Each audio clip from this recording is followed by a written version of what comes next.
ያልተቆጣንበት ምክንያት ነው እዚህ ችግር ውስጥ የከተተን ያለው። ወደ ኤርትራ ጉዳይ ልመለስና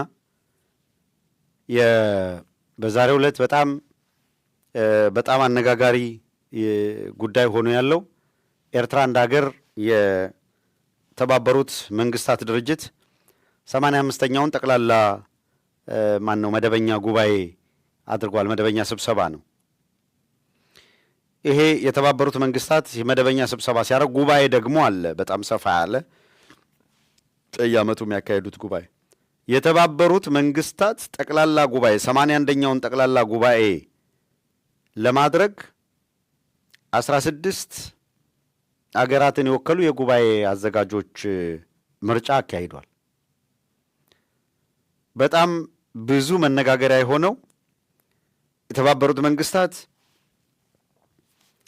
ሀያላን የሚባሉት አገራት እንደ ቻይና፣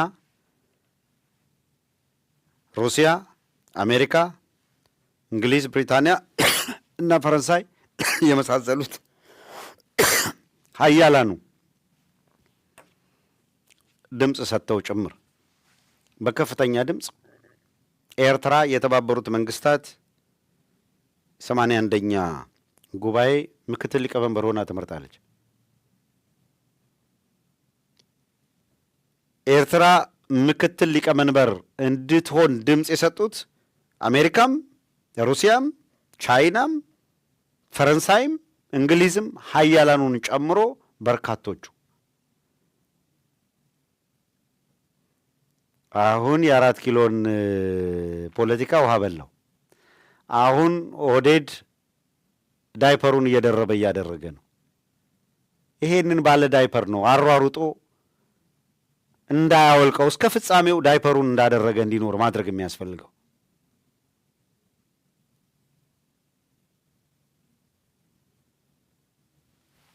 ኤርትራ እንደዚህ ያለች ምናምን ሲባል በለ ሂድና ተሟገት እስኪ። ማዕቀብ የተጣለባት እንትን የተባለች ገለመሌ የተባበሩት መንግስታት ለ81ኛ ጉባኤ ምክትል ሊቀመንበር አድርጎ መርጧታል።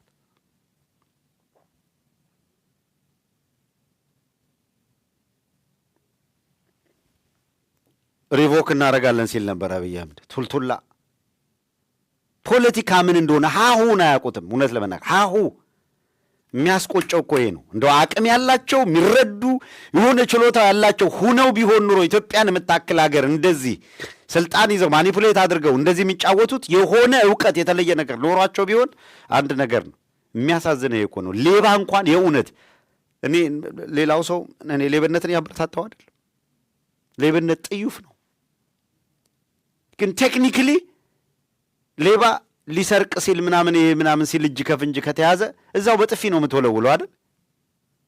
አንዳንዱ ሌባ መሰረቅህን በፍጹም ሳታቀው እንዲህ ምን እንደሆነ ሳታቀው ቴክኒካሊ የሆነ ነገር አድርጓሉ። በቃ ቴክኒኩን ነው ማሰብ የምትጀምረው። መሰረቅን ትተህ እንዴት አይነት ቴክኒክ ነው የተጠቀመው የምትለው። እነዚህ እኮ በቃ የመጨረሻው ትልቁ አቅማቸው የሆነ ሰራዊት አስቀምጠው መንገድ ላይ 2 ባስ ሙሉ ድሃ ምስኪኖችን አፍነው ወስደው 5 ሚሊዮን አምጣ እምቢ ስትል በገጀራ ቆርጦ መሬት ላይ መጣል አለቀ። በ21ኛ ክፍለ ዘመን በዚህ መንገድ ፍርሃት ፈጥረን አገር እንመራለን የሚሉ አካላት 4 ኪሎን ያክል የሚኒሊክን ቤተ መንግስት ይዘው እንዲቀመጡ የእውነት እንደዚህ አይነት እድል የሰጠን እንደ ትውልድ በጣም ያስቆጫል። በጣም ህመም አለው። በጣም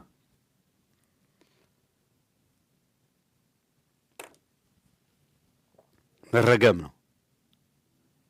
አንዳንድ ጊዜ እንደተባለው ወንድ አይብቀልብሽ ብሎ ተራገመ ይባላል። በላይ ያርግማን ደርሶ ነው በእውነት አንዳንድ ይሄን ያስብላል።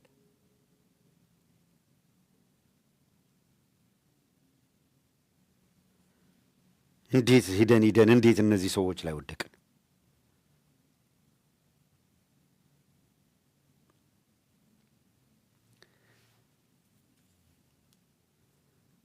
አሁን የኢትዮጵያ ፖለቲካ የኦህዴድ ወሳኝ አክቲቪስቶች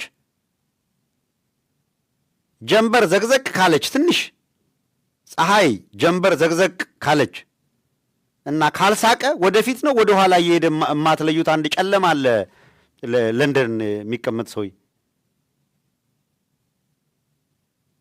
እውነት ለመናገር ሕፃናት ወደማይደርሱበት ቦታ አስቀምጡ ያሉ አንዳንዴ ሐኪሞች ፕሪስክሪፕሽንም የሆነ ነገር ከሕፃናት ገለል አድርጉን። ሕፃናት በማይደርሱበት ቦታ ልታስቀምጠው የሚገባ ሰው የፖለቲካ አክቲቪስት አድራጊና ፈጣሪ ሆኖ እሱም ሊቀልድ ሊሳለቅ ምናምን ይፈልጋል ማለት ነው።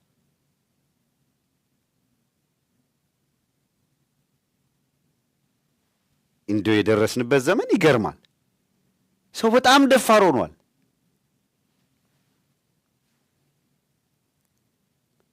አትሊስት እኩለ ሌሊት በኩለ ቀን እኮ ሊያሾፍ አይችልም፣ ሊያፌዝ አይችልም።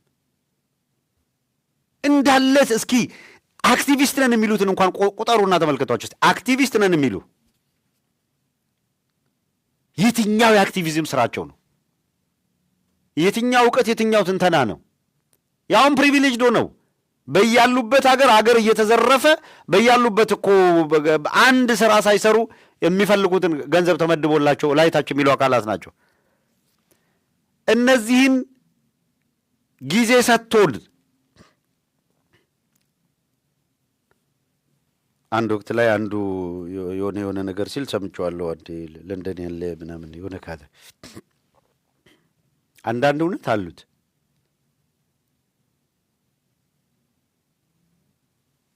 ፈጣሪን ካልፈራን ነፍስ ካልቸገረን በቀር ቁጭ ብለን በቀን 3 በቀን 4 5 እንደነዚህ አይነት ሰዎች ሰርተን ማስረከብ እንችላለን። እነዚህ በእኛ ላይ የገዢነት ሚና ይዘው እንዲሄዱ መፍቀድ እኮ ነው በጣም የሚገርመው። አሁን የእውነት ነፍስ ካልቸገራቸው የለንደን ፋኖች በቀን 2 ይህን እኩለ ሌሊት የመሰለ ሰውዬ አምጡና በቀን 3 እየሰራችሁ ዋሉ፣ አዋጪ ነው ለገበያው ቢባል እየሰሩ አያቀርቡትም?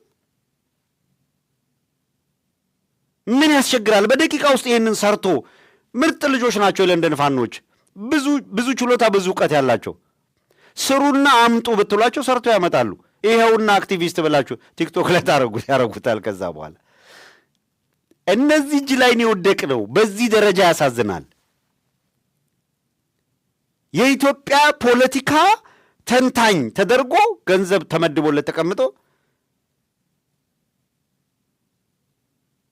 ዳስጣል ያዛፈና አንቺም 00 አለ፣ አንተ 00 አለ፣ እኛም 00 አለ። ይሄ ተንታኝ ነው አሁን በኢትዮጵያ ፖለቲካ ውስጥ። ከዚህ በላይ ሞት አለ? የእውነት ኢትዮጵያ ማለት መጨረሻዋ እንደዚህ ሆነ? በ21ኛ ክፍለ ዘመን የላሊበላን ውቅር አብያተ ክርስቲያናት የሰሩ፣ የፋሲል ግንብን ያቆሙ፣ አክሱምን የሰሩ፣ የአድዋን ጦርነት የመሩ፣ አገረ መንግስት ያቆሙ፣ የራስ ቋንቋ፣ የራስ ዜማ፣ የራስ ፊደል የሰሩ፣ ስነ ከዋክብት፣ የስነ ፈለክ ምርምር የሚያደርጉ እነዚያ አባቶች ባሉበት ሀገር ነው እንደዚህ አይነት ጀብራሮችን በዚህ ሀገር የሚጫወቱበት ሁኔታ የተፈጠረላቸው። መቆጨት ያለብህ በዚህ ነው። ምን አንሶን ነው? እንዴት ሄደን እነዚህ እጅ ላይ ወደቅን?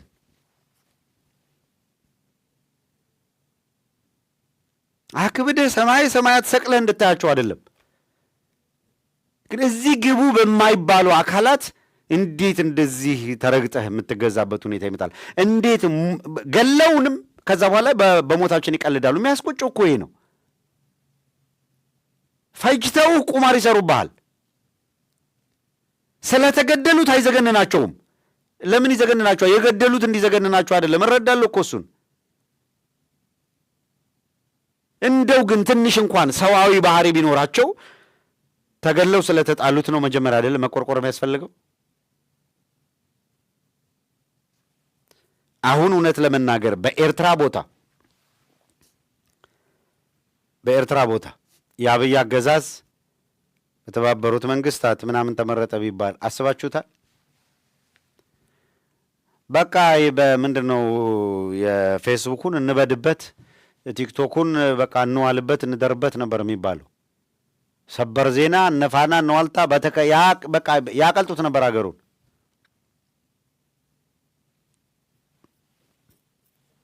ኤርትራውያንን አይታችኋል?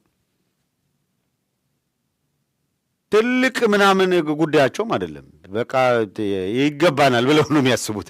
በዛ ሌብል ገብተዋል። ያሉበትን ደረጃ ተመልከቱት።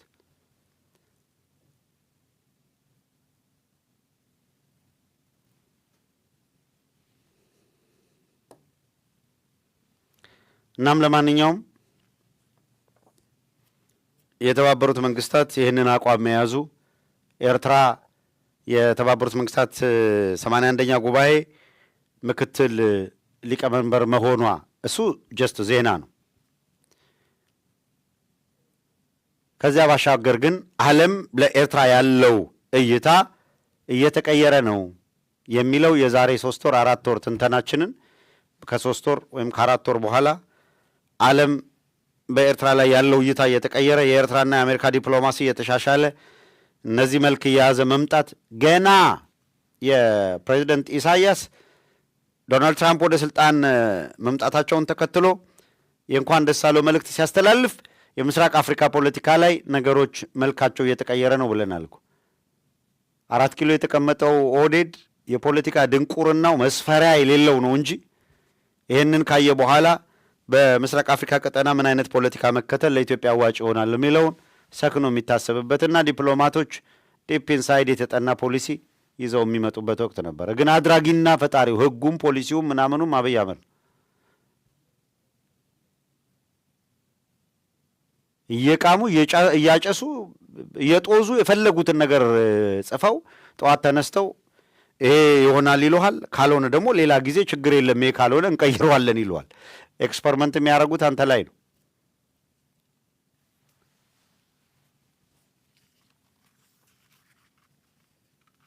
ሰው ከኤርትራ ጋር ግንኙነት የፈጠሩ አካላት አሉ፣ እንደዚህ ያሉ ገለመሌ ምናምን ምናምን።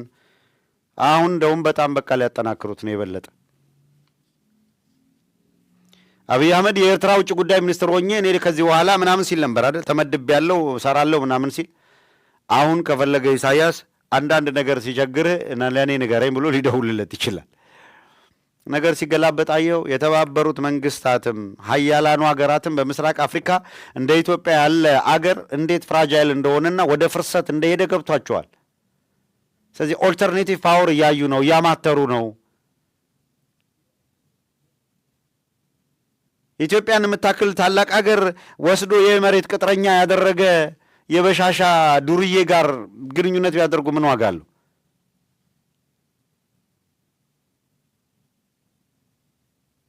ተራ ዱርዬነት፣ የእውነት ተራ ዱርዬ አገር በዚህ መንገድ በማጭበርበር በምናምን ሙልጭ አድርጎ አገሪቷን እየዘረፈ እንዴት እያዋረደ። እኔ በጣም አንድ ተራ ዱርዬ አገር ተራ ዱርዬ እጅ ላይ ወድቃ እንደዚህ መቀለጃ የሆነችበት ዘመን የለም። ኤንዌይ እንደ ትውልድ እንዲህ እያልን መኖር ሳይሆን ቁጭት የወለደው የተባበረ ትግል ማድረግ ነው። ደጋግሜ በመዓለም ያነሳሁት እሱን ነው። የኤርትራ ወደዚህ ኃላፊነት መምጣት በቀጠናው የኃይል አሰላለፍ ላይ ትርጉም ያለው ተጽዕኖ ማሳደሩ የማይቀር ነው። በተለይ ደግሞ ሀያላኑ ሀገራት ኤርትራ የተባበሩት መንግስታት ምክትል ሊቀመንበር እንድትሆን የወሰኑበት ውሳኔ የሰጡት ድምፅ ሀያላኑ በሙሉ ድምፅ ሰጠው ስለሆነ ይሄ አነጋጋሪ ሆኗል። ካድሬው በሙሉ አሸርጦ ደረት እየመታ ነው። መልካም ደረት የመምታት ጊዜ ይሆንልህ ነው የአብይ አህመድ ካድሬ። አይናቸው የሚቀላው ሰርቶ የሆነ ነገር ማድረግ እኮ ነው። አለቀላት፣ ባዶዋ ናት፣ እንደዚህ ናት፣ ገለመሌ ምናምን ያላሉት ነገር የለም። አትሊስት ይብዛ ሚነስም የዜጎች ደህንነት አንድን ኤርትራዊ ማንም የፈለገ አግቶ አይወስደውም፣ እዛ አያርደውም፣ ዴሞክራሲያዊ አይደሉም፣ እንትን አይደሉም። ኦፍኮርስ አዎ፣ እሱ ምንም ሳይታለም የተፈታ ነው። የትኛው አፍሪካ ነው ዴሞክራሲ አመቶ የምናየው? የሆነ ሆኖ በኤርትራ እየታየ ያለው ነገር በዓለም አቀፍ መድረክ ላይ ኤርትራ እያሳየችው ያለው ነገር የሚገርም ተጽዕኖ ፈጥራ ማምጣት ትችላለች። በዚሁ አጋጣሚ መቀሌ የህወሓት ኃይሎች ባለፉት ጊዜያቶች ለጉባኤ ተቀምጠው ግምገማ ሲያካሄዱ መቆየታቸውን ይታወቃል። ከጉባኤው በኋላ አሁን በዛሬው ዕለት ይፋ ከሆኑት የአቋሞች መካከል በደብረ ጽዮን የተጻፈ ደብዳቤ አለ። ህወሓት ደብዳቤ ጽፏል። ደብዳቤ ጻፈው አጋር ለሚላቸው አገራትና ለዲፕሎማቶች ነው። ቲፒኤልኤፍ በጻፈው ደብዳቤ ላይ የተወሰኑ ነገሮች ሃይላይት ያደረጋቸውን እናንሳና ምን እንድምታ ይዛል የሚለው ማንሳት ስለሚገባን፣ አንደኛው ጦርነት ይቀሰቀሳል የሚለው ተራ ስጋትና መላምት ሳይሆን እውን ለመሆን ጫፍ የደረሰና የተቃረበ ነው ብሏል በደብዳቤው ላይ። ጦርነት ይቀሰቀሳል የሚለው ተራ ስጋትና መላምት ሳይሆን እውን ለመሆን የተቃረበ ነው የሚል ቃል አንስቷል። እንዴት ይህን አሉ? ምልከታ እናነሳለን። ሌላው ሁለቱ የፕሪቶሪያ ስምምነት ተፈራራሚዎች በጠረጴዛ ዙሪያ ልታስቀምጡ ይገባል የሚል ነገር አንስተዋል። ሶስተኛው የአብይ መከላከያ ሰራዊት ትግራይን ዙሪያ ገባዋን ከቦ ነው ያለው፣ ይሄም ለጦርነት ያለውን ዝግጅት የሚያሳይ ነው የሚል ነገር ነው ያነሱት። የህወሓትን ደብዳቤ መጻፍ አሁን ባለው ሁኔታ በእኔ ግምት ቲፒኤልኤፍ ከዚህ በፊት ሲያደርግ እንደነበረው ከአብይ አህመድ ጋር ለመዋጋት ፍላጎት ቢኖርና ተኳሾቹ ወይም የጦርነት ጀማሪው ቲፒኤልኤፍ ቢሆን አሁን እንደ በፊቱ ቲፒኤልኤፍ ብድግ ብሎ የኔ ምልከታ ነው፣ መረጃ አይደለም፣ ምናምን አይደለም፣ ምልከታዬን ነው ማጋራው። እንደ ከዚህ ቀደም በራሱ ብድግ ብሎ ሲያበቃ ነው ውሳኔ የሰጠው። አሁን ግን ቲፒኤልኤፍ ብድግ ብሎ በቃ ጦርነት ላድርግ ብሎ ብቻውን ዝም ብሎ አይወስንም። አብይ አህመድ ጦርነት ከጀመረ ያንን ምንም ጥርጥር የለውም በተሟላ አቅም መከላከል ጊዜ መልሶ ወደ ማጥቃት ይካሄዳል። ጦርነቱ ተጀመረ በይፋ ማለት ነው።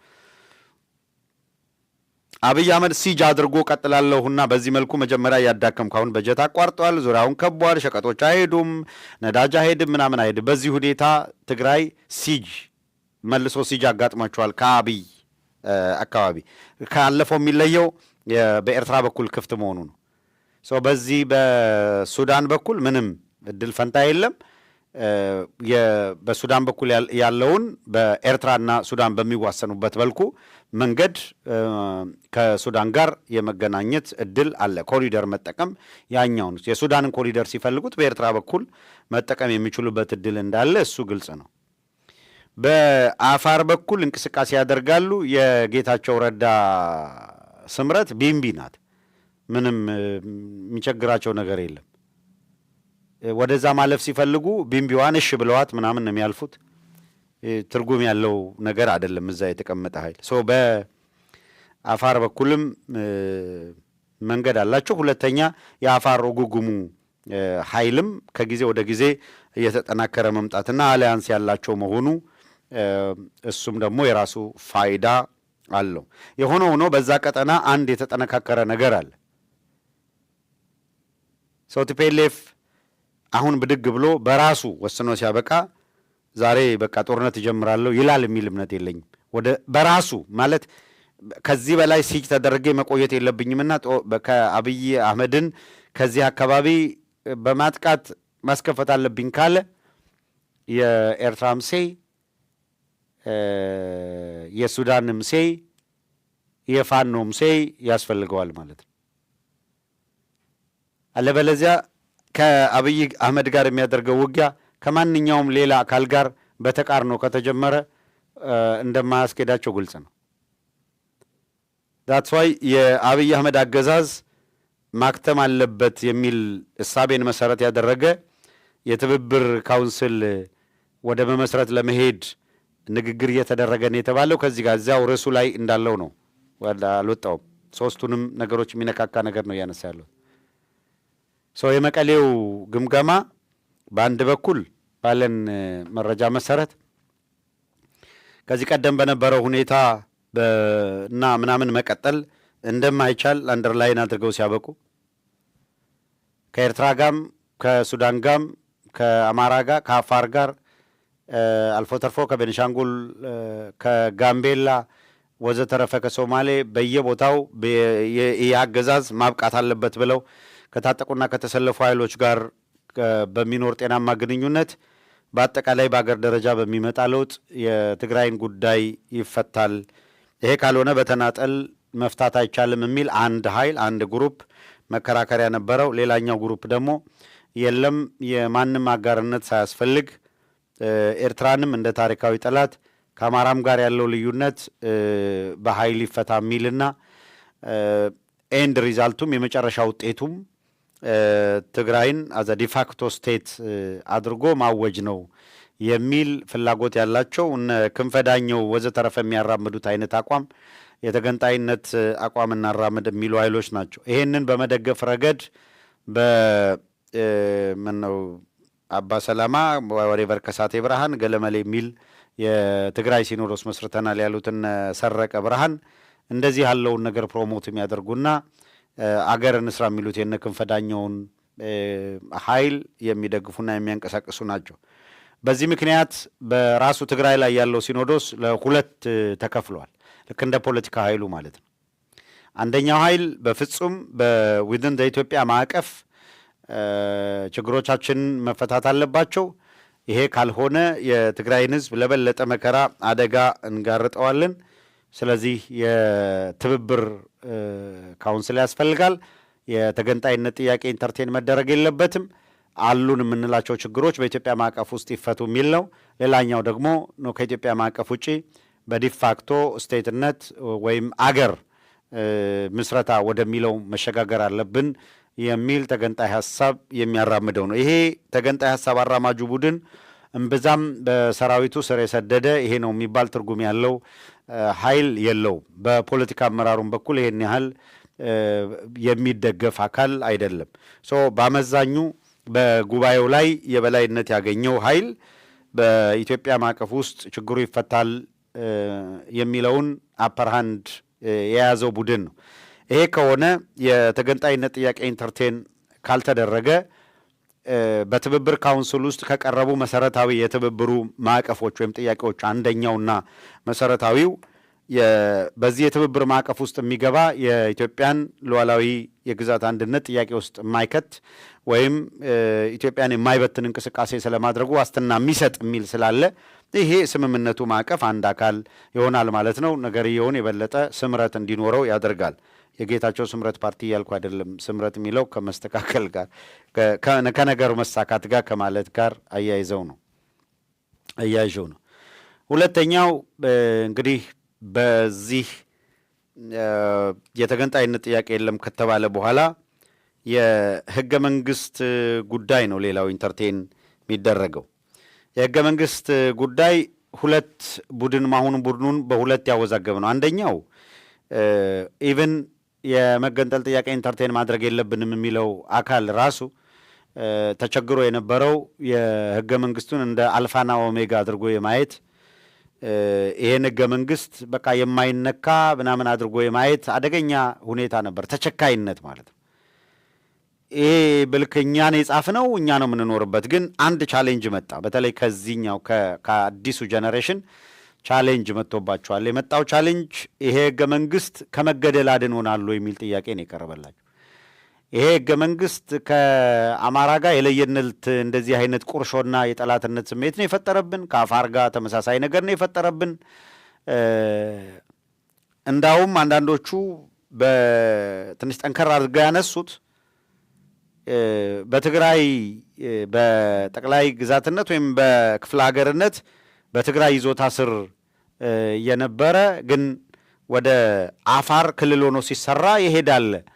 ያለንን መሬት ሰተን ካለን ላይ ቀንሰን ያቋቋምነው ክልል ጋር መጨረሻ ላይ ወደ ለየለት አውዳሚ ጦርነት ሲገባ እነ አወል አርባዓ ያደረጉት እናያለን። ስለዚህ ሰተን ምን አተረፍን የሚልም ጥያቄ ያነሷል። ይሄ በቁጭት ይሄንን መልሰው ከሚል ሳይሆን ይሄ ህገ መንግስት ማብቂያ በቃ የሁሉ ነገር አልፋና ኦሜጋ ነው የሚለው ትክክል አይደለም የሚል መከራከሪያ ያነሱ ናቸው። እነዚህ በጣም በተደጋጋሚ ስናነሳ የነበረው ቲፒኤልኤፍ ከተቸካይነት እሳቤ መውጣት አለበት የሚል፣ ሁለተኛ የእውነት የህገ መንግስት የሚባለው ነገር ቢፈተሽ እና ፕራክቲካሊ እሱን ኢምፕሊመንት ይደረግ ቢባል በጣም ተጎጁ የሚሆነው አንዱ ትግራይ ነው። ከ547 ወንበር 38 ነው የሚኖረው። ይሄ ነው የሚባል የወሳኝነት ሚና አይኖርም ማለት ነው። በዚሁ የቁጥር ኮታ ላይ ብቻ የተመሰረተ ከሆነ ሰፋ ያለ የቁጥር ያላቸው አፐራንድ ይዙና በፌዴሬሽን ምክር ቤትም እንግዲህ ህግ አውጪ፣ ህግ አስፈጻሚ፣ ህግ ተርጓሚ የሚባል ነው አይደለም ያለው። እንግዲህ በህግ አውጪው በፓርላማው ላይ 38 ወንበር ከ547 ምን ማለት ነው? ሰው ምን ሚና አለ? ጉዳዩን የብሔር ጫወታ አድርገው ባስቀመጥክበት ሁኔታ 85 ወዘተረፈ ምናምን ብሔረሰብ አለ በሚባልበት ቦታ ላይ የአንድ ብሔረሰብ ውክልናና ኮታ ብቻ ይዘህ የፌዴሬሽን ምክር ቤት ላይ ብትገባ ምን ትርጉም አለው? ሰው ህግ አውጪ ጋር ትርጉም አልባ ነህ። ህግ አስፈጻሚው ጋር ስትመጣ ከ40 ሚኒስትር 3 ይደርሳል። ምንድን ነው ብትኖረው የምታረገው? ህግ አውጪ፣ ህግ አስፈጻሚ፣ ህግ ተርጓሚ ካልሆንክ ምንድን ነው የምትሆነው? 1983 ፕሪቪሌጅድ የነበረው ቲፒኤልኤፍ ሰራዊት ይዞ ስለመጣና የነበረውን መከላከያ ሰራዊት እንዲፈርስ ስላደረጉ ጦር ሰራዊት የህወሓት ወታደሮች በብዛት የከፍተኛ ኃላፊነትንም በተራ ወታደርነትም አፐራንድ ይዘዋል። ሰው መከላከያውን ከዛ ደህንነቱን ይዘዋል። ጸጥታውን ስለተቆጣጠሩ ህግ አውጪ፣ ህግ ተርጓሚና አስፈጻሚ ላይ ያላቸው ሚና የጸጥታውን በመያዛቸው ብቻ የፈለጉትን ማስፈጸም የሚችሉበት እድል አለን። ሁለተኛ አስፈጻሚው ላይ የጠቅላይ ሚኒስትርነት ቦታ፣ ውጭ ጉዳይ ሚኒስትር ቦታ፣ እነዚህ ቁልፍ ቦታዎችን መሳሪያ ከመያዛቸው ጋር ተያይዞ እና በዛ በህገ መንግስቱ መሰረት እኮ አይደለም። ህገ መንግስቱን መሰረት አድርገህ ከሆነ እና 38 ወንበር ያለው ቲፒኤልኤፍ እንዴት ነው ጠቅላይ ሚኒስትር ይመድ ውጭ ጉዳዩን ያዝ ምናምን በምን ያንን እንዲዙ ያደርጓቸው? ወታደራዊ አቋም ነው። ዛትስ ዋይ ህገ መንግስቱ ዋስትና አልሰጠም ለሚይዙት ስልጣን። አሁን ህገ መንግስቱ ባለበት ይቀጥል ማለት ደግሞ ተመልሰህ ሰራዊቱን የጸጥታ ተቋሙን በኃይል የምትቆጣጠርበት እድል አይሰጥም። ስለዚህ አንድ የሆነ የተለየ አደረጃጀት ያስፈልጋል። ያ የተለየ አደረጃጀት ምናልባት በኢትዮጵያ የሀገረ መንግስት ግንባታ ውስጥ ባደረግከው አስተዋጽኦ ልክ አትሊስት የሚገባህን እንድታገኝ የሚያደርግ ሰው ኮንትሪቢዩት ባደረገው ልክ የሚያገኝበት ሁኔታ እንዲፈጠር የሚያስችል የተለያዩ ሀገር ፕላትፎርሞች አሉ። እነዛንም ማየት ማጥናት ያስፈልጋል ነው እንጂ ህገ መንግስት የሚያተርፉበት ሆኖ ሙጭጭ ቢለው አንድ ነገር ነው። ይሄን የሚጠይቅ ትውልድ ተፈጥሯል። ምን ልናተርፍበት ነው ህገ መንግስት ብለን የምንጋደለው? ህገ መንግስት አዲስ ማህበራዊ ውል ነው። የአማራ ህዝብ እኔ አልተሳተፍኩበትም፣ በቃ እኔን ጨቋኝ አድርጎ የመጣ ትርክት ነው ካለ ዊ ሃቭ ቱ አክሰፕት። በቃ እናንተ ጨቋኝ ብትባሉበትም እኛ እንወደዋለን የሚባል የለም።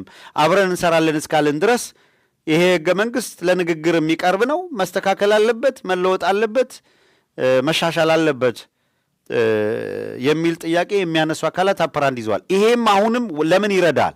እዚህ የትብብር ካውንስል የምትለው ጋር ቲፒኤልኤፍ እዛ ጋር ለመቆየት እድል እየሰጠው ነው ማለት ነው። ግን የትኛው ኃይል አሸንፎ ከወጣ እነዚህን የያዙት ይህን በዚህኛው አስተሳሰብ ላይ ያሉት አፐራንድ እስከያዙ ድረስ ማለት ሌላው አካልስ የሚሰባሰበው አካል ከትግራይ የተሻለ አመለካከት ያለው እንደዚህ አይነት አመለካከት የጠራ አቋም ይዞ በህገ መንግስትም ላይ በይሄ ፌዴራል አወቃቀር ላይ በኢትዮጵያ አንድነት ላይ የተሻለውን አቋም የያዘ አካል አንድ ያንን ትግራይን ሪፕሬዘንት የሚያደርግ አካል ባላያስክበት ኮሌክቲቭሊ ስርዓት ለውጠን ስርዓት እንገነባለን የምትልበት እድል ከየት ይመጣል ነው? አይ ሰው ይሄ የትብብር ካውንስል ወይም ማዕቀፍ የሚለው ነገር ፋይዳ የሚኖረው ከዚህ አንጻር የመዘንከው እንደሆነ ነው።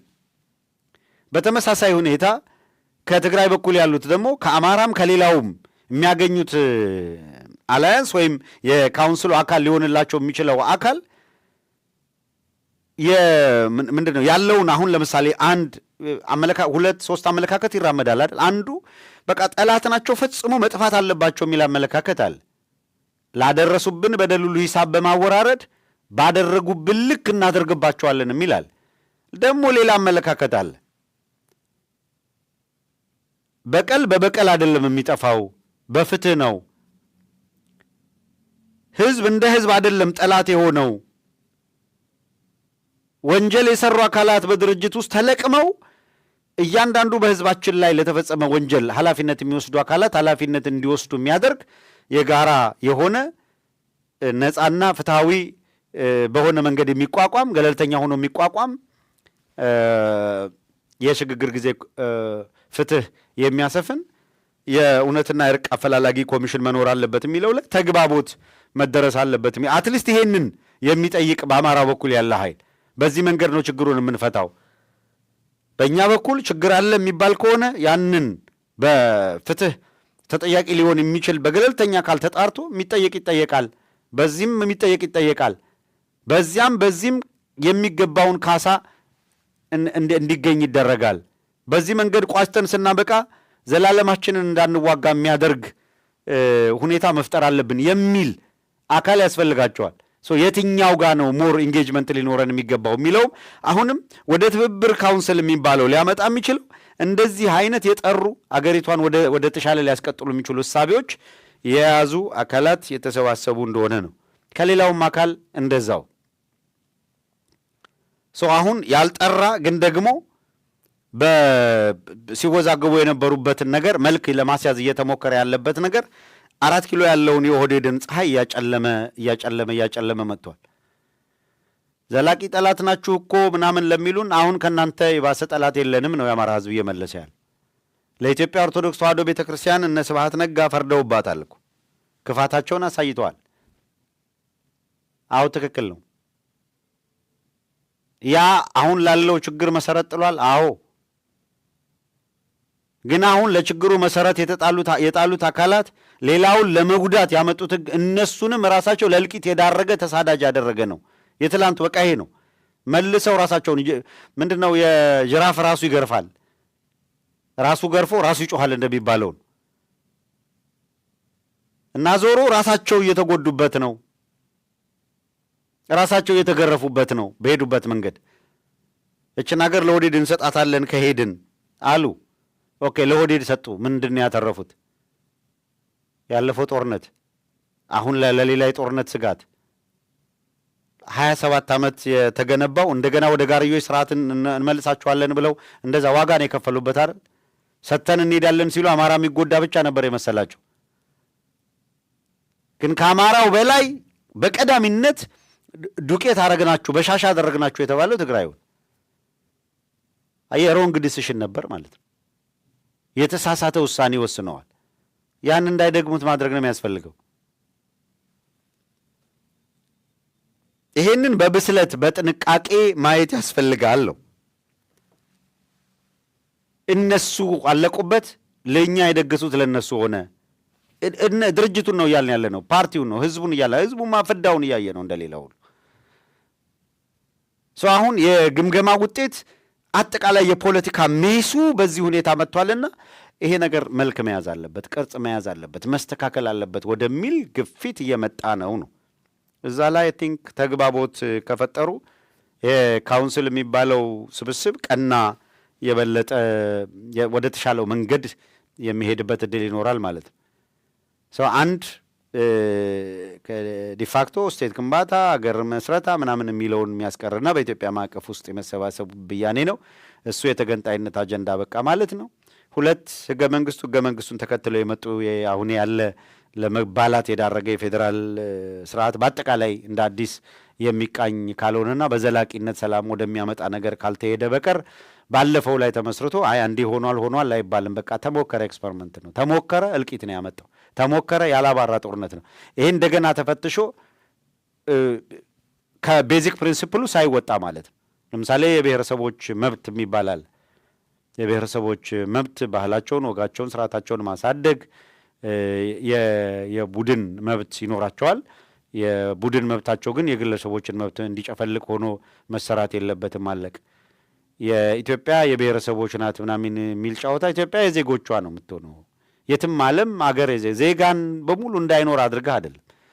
ኢትዮጵያ የኢትዮጵያውያን ናቸው፣ የኢትዮጵያ ዜጎች ናቸው። የኢትዮጵያ ዜጎች ግን ደግሞ ብሔረሰቦች ደግሞ የወል መብት አላቸው። እዚህ እኮ የሃይማኖት መብት አለ። አሜሪካ የአሜሪካ ዜጎች ነው። ግን በአሜሪካ ውስጥ ኮሚኒቲ የለም። የስፓኒሽ አለ፣ ጥቁር አፍሪካውያን አሉ፣ ብላክ አሜሪካንስ የሚባሉት አሉ፣ ነጮች አሉ፣ ስፓኒሾች አሉ፣ ሌሎች ወዘተረፈ፣ ሬድ ኢንዲያንስ አሉ፣ እነዚህ ወዘተረፈ። እያንዳንዳቸው የግሩፕ መብት አላቸው፣ የግለሰብ መብት አላቸው፣ ይጠይቃሉ። የግሩፕ መብቱ የግለሰብ መብቱን እንዳይጨፈልቀው አድርጎ ተስማምቶ የሚሄዱበት እድል አለ። እነዚህ በሙሉ ኮንስቲቱሽን ላይ መጀመሪያ በውል የተሰሩ ስህተቶችን የሚያርም ማለት ኢትዮጵያን የነበረ ታሪኳን ክዶ ፓራዶክሱም ለእነሱም ስለማይጠቅም ነው። መለስ የሚሊኒየም ምናምን ጨፈረ እያልኩ ሳነሳ ነበር ሰሞኑን። ኢትዮጵያ ሚሊኒየም አክብራለች ብለህ ስታበቃ ከዛ 83 ላይ ብሔር ብሔረሰቦች ተሰብስበን አገር መሰረትን የሚባል ጨዋታ ይሰራል። ተሰብስበ አገር ከመሰረት ሚሊኒየም የሚባል የለም። በፊት አልነበረንም እያልክ እኮ ነው። አገር አልነበረንም አዲስ ነው የመሰረትነው ነው። ፓራዶክስ ነው በቃ። ስለዚህ ይሄ በፍጹም የሚጠቅም ስላልሆነ ከትርክቱ ጀምሮ መቀየር አለበት ነው። ዘመኑን የሚዋጅ የሆነ ነገር እናመጣለን ስትል ይሄ መላው ኢትዮጵያውያን በውስጥ በውጭ ያለውን የሚያስተባብር ሀሳብ ነው። እንዴት ይሁን የሚባለው ግን ነሜን ታይም ደግሞ ዝም ብለህ የአንድ በፊትም አልተደረገም አሁንም መደረግ የለበትም ወደፊትም አሁንም አልተደረገ ወደፊት አሁን እንኳን ወዴድ ያደረገው የሌለውን እኮ ነው ጠርቶ ያመጡት። በፊት አንድ ባህል አንድ ሃይማኖት ምናምን የሚል ነበር እንዴ? እንደዛ ቢታሰብ ኢትዮጵያ ውስጥ እስልምና እኮ ሰርቫይቭ አያደርግም ነበር። እንደዛ ቢታሰብ ኑሮ ፕሮቴስታንት የሚል እምነት አይኖርም ነበር። አንድ ብሔር የሚባል ከሆነ ጃንሆይ ሰው በጥቁሩ በመልኩ በጎሳው እና በማንነቱ ወይም በሃይማኖቱ አንድም መድሎ ሳይደረግበት እንደራሴው ላይ እኩል ውክልና እንዲኖረው ፈልገን ነው በዚህ አምነን ነው የምንሰራው አይደለም ያሉት ጃንሆይ። በጃንሆይ ዘመን የነበረው አሳሰብ ነው። ወደ ምኒልክ ተመለስ። በጣም የሚከሰሱና የሚወቀሱት በዚህ ሀገር በዚህ ዘመን ጃርት ፖለቲካ ላይ አጼ ምኒልክስ ምንድን ነው ያሉት? ድሀ ወደደበት ፈቀደበት ይኖር፣ በቀለሙ ወይም በዘሩ ምክንያት ወይም በሃይማኖቱ ምክንያት የሚሰደድ አይሁን፣ እወደደበት ፈቀደበት ይኑር። ደግሞ የሰው ባሪያ የለውም፣ እግዚአብሔር ከሰው አስበልጦ ያስገዛ እንደሆነ በድሃው መጨከን አይገባም። ይሄን አይደል ያሉት? እና የሰው ልጅን ባሪያ ነህና ልሽጥህ አትበለው፣ የሰው ልጅ ባሪያ ሥላሴ የተፈጠረ የእግዚአብሔር ፍጡር ነውና አትጨክን፣ ከሰው አስበልጦ ሲያስገዛ ርኅራኄ ያስፈልጋል። እንደዛ አይደል እንዴ ያሉት? እንዴ አጼ ምኒልክ ንጉሠ ነገሥቱ ነው። ጦና የወላይታ ንጉሥ ነው። በከፋ ንጉሥ ነበረ አልነበረም? ጅማ አባ ጅፋር አልነበረም? አሚር አብዱላሂ ሳረር አልነበረም? አፋርስ አልነበረም? ሶማሌስ አልነበረም? መሪዎች አልነበሩም? ቋንቋስ ይሄኛው ይጥፋ ይሄኛው ይልማ ይሄኛው አይኑር የሚባል ነገር አለ? የለም። አማርኛን በተለየ ሁኔታ አሳድገዋል። አዎ። እና ላቲን ያሳድግልህ። ኢትዮጵያ በምን እንግባባ? ኢትዮጵያውያን ብሔራዊ ቋንቋ ያስፈልጋል እኮ። የሌለህን ቁቤ ተውሰህ በኦሮሞ ሕዝብ ላይ ያስፋፋር እንዲ ያለው አንተ ከላቲን ተውሰህ የኦሮሞ ሕዝብ ላይ የምታስፋፋው እኮ ከላቲን የተዋስከውን ነው። እና አጼ ምኒልክ እነ አጼ ዮሐንስ ከፍ ያደረጉና ያስፋፉት እኮ ኢትዮጵያውያን የደረሱትን የኢትዮጵያ የሆነ ቋንቋ ነው፣ ኢንዲጂነስ ቋንቋ። አፍሪካ ሀገር ሂድና ተመልከት፣ ፈረንሳይኛ፣ ፖርቹጋልኛ ምናምን እኮ ነው የሚናገሩት። መግባቢያ ቋንቋ፣ የቀኝ ገዢዎች ቋንቋ። ያን ጊዜ ለመግባቢያ ቀኝ ገዢዎች የራሳቸው ቋንቋ በየትምህርት ቤቱ እንዲሰጥና እንዲያድግ አደረጉ። ሰው አፍሪካውያን የውስጥ ሊያግባባቸው የሚችል የራሳቸው አንድ ቋንቋ በምን ይነጋገሩ፣ በምን ይግባቡ? ምርጫ ስለሌላቸው እኮ በቀኝ ገዢ ቋንቋ እየተግባቡ እኮ ነው። በፍሬንች የሚግባቡ ሀገራት አይሉም እንዴ? በእንግሊዝኛ ብቻ የሚግባቡ ሀገራት የሉም እንዴ? ሳውዝ አፍሪካ ስንት ቋንቋ አላት? ብሔራዊ ቋንቋ ልንገርህ፣ ሳውዝ አፍሪካ የምትግባባው በእንግሊዝኛ ነው። ትልቁ ብሔረሰብ ሳውዝ አፍሪካ ውስጥ ሰፊ ቁጥር ያለው ዙሉ ነው። የኔልሰን ማንዴላ ያሉበት ጎሳ ደግሞ ቆሳ ነው። የኔልሰን ማንዴላ ጎሳ ቆሳው ከዙሉ ጋር አይግባባም። ቆሳ ቁሳኛ አለ፣ ሱቱ ደግሞ አለ። ሱቱኛ ነው የሚናገረው። ጽዋና አሉ፣ የጽዋንኛ ነው የሚናገሩት። አንድ የሚያደርጋቸውና በጋራ የሚያግባባቸው የግድ ካሉት ውስጥ መርጠው አንድ ማሳደግ ነበረባቸው አይደል? ይሄ ከመሆኑ በፊት ለረጅም ጊዜ በአፓርታይድ ስለተገዙ እንግሊዘኛው አደገ። አሁን ዙሉን፣ ቆሳውን፣ ጽዋናውን፣ አፍሪካንስ የሚናገረውን በጋራ የሚያግባባቸው እንግሊዘኛው ነው። ሎካሊ ትምህርት ቤቶች ላይ በየቦታው በአፍሪካንስ ይማራሉ፣ በዙሉ ይማራሉ፣ በቆሳ ይማራሉ። በብሔራዊ ደረጃ እነዚህ ቋንቋዎች በየደረጃቸው እንግሊዘኛ፣ አፍሪካንስ፣ ዙሉ፣ ቆሳ፣ ጽዋና ብለው ዘርዝረው ያስቀምጠውታል። የሀገር ውስጥ ምሳሌ አንድ ልስጣችሁ። በጉራጌ ዞን ትምህርት በአፍ መፍቻ ቋንቋ ይደረግ ሲባል በአማርኛ ነው የሚማሩት፣ በአማርኛ ፊደል ነው የሚጠቀሙት። ጥያቄ መጣ በጉራጌኛ ይሁን የሚል መብት ነው። ዞኑ በጉራጌኛ ልጆች በአፍ መፍቻ ቋንቋ ይማሩ። እሺ ሶዶኛ አለ፣ ቀቤኛ የሚባለው አለ፣ መስቃን የሚባለው አለ። ከዛ ደግሞ ከነዛም ደግሞ ትንሽ የዘዬ ልዩነት አላቸው። አገና ላይ የሚናገረው ወይም ደግሞ ቻሃው እነሞሩ የትኛው ይሁን የተለያዩ ስለሆኑ አይ በቃ ስብሰባ ተጠራ። የእውነት በቃ ትክክለኛ ምሳሌ ስብሰባ ተጠራና እንነጋገራሉ። እሺ ምን ይደረግ ሲባል በቻሃ ይደረግ ከተባለ እነሞሩ የኔን ልታጠፉብኝ ነው ሊሉ፣ በእነሞር ከተባለ ቻሃ አይስማማም። ፋይናሊ ምን ተደረገ? አይ ቻሃውም እነሞሩም ጉመሩም ሶዶውም መስቃኑም ቀቤናውም የዘዬ ልዩነቶች ቢኖሩትም እንደ ብሔረሰብ ጉራጌ ነው። ሁሉንም በወል አማርኛ ያግባባዋል። ሎካል ደግሞ በየራሱ በየሎካሉ በየራሱ ቋንቋ የየራሱን ታሪክ የየራሱን ባህል ያሳድግ በሚል ስምምነት ላይ ተደረሰ። ምሁራኖች ግን ምን አይነት ሐሳብ አቅርበው ነበር? አይ የሁላችንንም ከሁሉም የተውጣጣ ሁላችንንም የሚያግባባ አንድ ሌላ ጉራጌኛ እንፍጠራሉ። ከፍተኛ ተቃውሞ ተነሳ። እንዴ ልታጠፉብን ነው እንዴ? እናንተ አዲስ ፈጥራችሁ የአያት የቅድመ አያቶቻችንን ልታጠፉብን ነው? አንስማማም ተባለ። እንደዚህ ነው የሆነው። አባቶቻችን ጠቢባን ስለነበሩ ሎካሊ ኦሮምኛው አለ፣ አፋርኛው አለ፣ ሶማሌኛው አለ። ጌታዬ 86 ብሔረሰብ እንዳውም እየጨመረ በየጊዜው 50 30 ምናምን እየጨመረ በየጊዜው የማህበረሰብ እድገት እየፈጠረ ሲመጣ አንድ በቋንቋ ምክንያት ወዲያ ወዲህ ሳይባል ሁሉም ቋንቋዎች አሉ። ይልቅ ቋንቋ እና ብሔረሰብ የጠፋው 16ኛ ክፍለ ዘመን ነው። ያን ጊዜ የግራኝ አህመድና የኦሮሞ ጎሳዎች እንቅስቃሴ 22 ብሔረሰቦች ስልቅጥ ተደርገው ጠፍተዋል። አሲሚሌት ተደርገው ቋንቋቸውም ባህላቸውም ወጋቸውም እንዲጠፋ ተደርጎ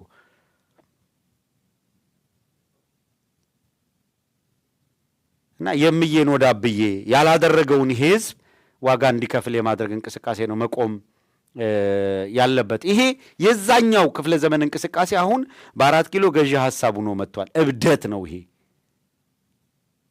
ሰው ሁሉን የተቆጣጠሩ አካላት የማውደም እንቅስቃሴ ነው እያደረጉ ያሉት። ስለዚህ አዲስ እሳቤ ካልመጣ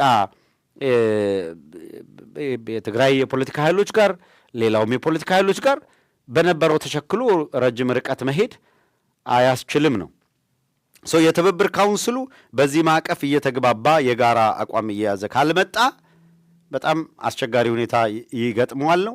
ትብብሩ ደግሞ እንደዚህ አይነት ፓራዳይም ሽፍት ሊያመጣ የሚችል ስር ነቀል ለውጥ ሊያመጣ የሚችል መሆኑ ከታሰበ ደግሞ ሁሉም በተግባቦት የሚደግፈው ነው ዘላቂ ሰላም ሊያመጣ የሚችል ሁኔታ። እርግጠኛ መሆን የሚያስፈልገው የኢትዮጵያን የግዛት አንድነት እጠብቃለሁ ስትል የብሔረሰቦች የባህል በጋራ የመልማት እኩል የመሆን ህልውናን እንደማይጨፈልቅም ዋስትና መስጠት የሚያስችል ስርዓት መሆን አለበት ነው። አንድነት ሲባል አንድ አይነትነት ተብሎ ተጨፍልቆ በተረት እንደሚባለው አንድ ሃይማኖት፣ አንድ ብሔር፣ አንድ ቋንቋ ምናምን የሚባል ነገር የለም። ብሔራዊ ቋንቋ ያስፈልጋል ኦፍ ኮርስ።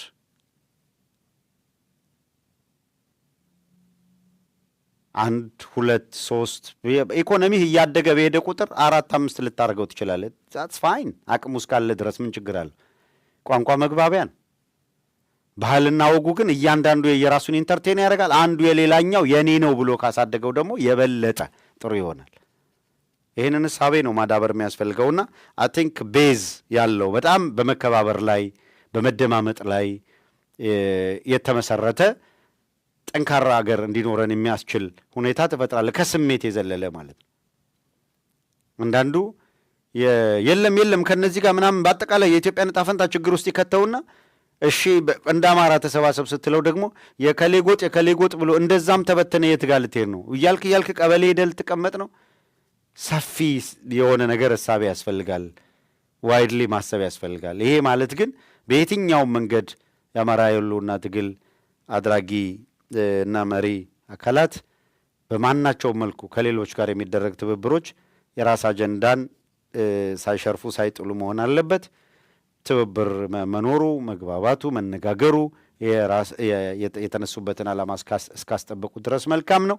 አይ ካልተባበርኩ ግን አለቀልኝ የሚል ደግሞ ወድቆ የመጀመር እሳቤ በፍጹም ትክክል ያልሆነው እሱ በጣም በስፋት የሚሄድንበት ጉዳይ ነው።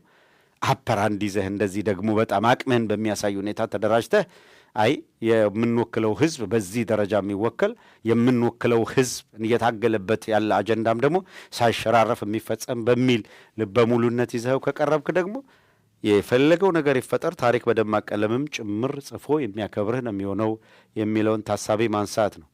ሰው የጦርነት ዝግጅት ጋር ኦህዴድ የጦርነት ዝግጅት እያደረገ ስለመሆኑ ከምርጫ በፊት ስላለው አሰላለፍ በደንብ ተነጋግረናል።